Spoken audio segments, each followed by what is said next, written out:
estos personajes que tenemos allá en los cerros, que hay en todos lados, pero Adrián Temer tiene una sensibilidad tan hermosa para describir estos personajes que a mí me encantan, que hace una semblanza de lo que es una tejedora, ¿no? De esas que tejen los ponchos y los rebozos en los telares a mano allá en la quebrada.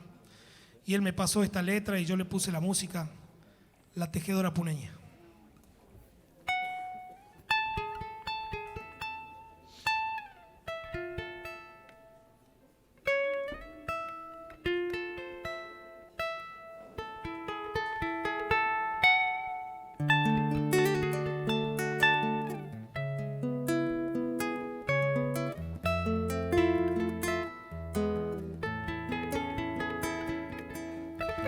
Sentada sobre sus piernas,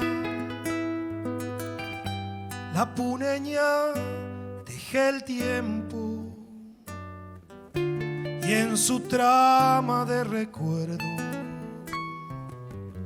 desovilla al sol la rueca, la tristeza y el olvido, hilando va su simpleza, las agujas y las manos peregrinas de silencio, misa chico de la urdimbre,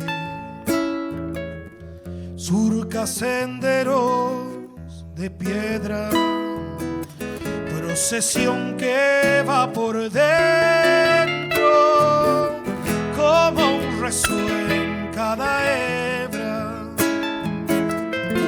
Tejedora, tejedora,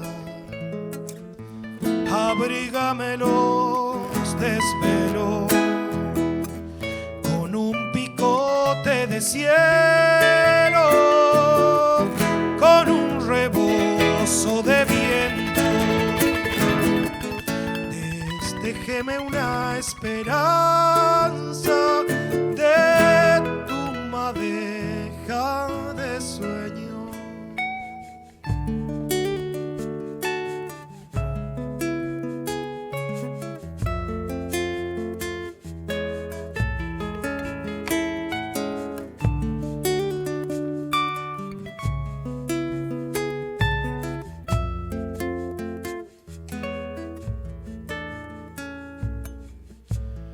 Desde el vellón a la lana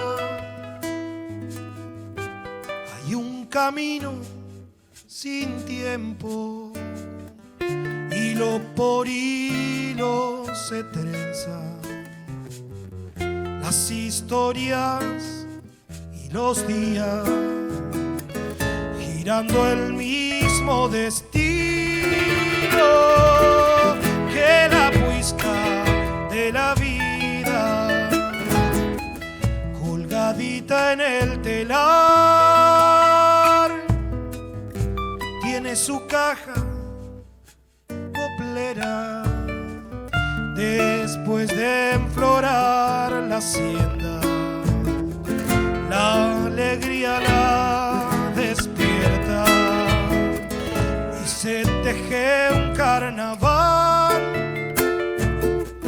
con la trama de su ausencia. Tejedora, tejedora, abrígame los desvelos con un picote de cielo,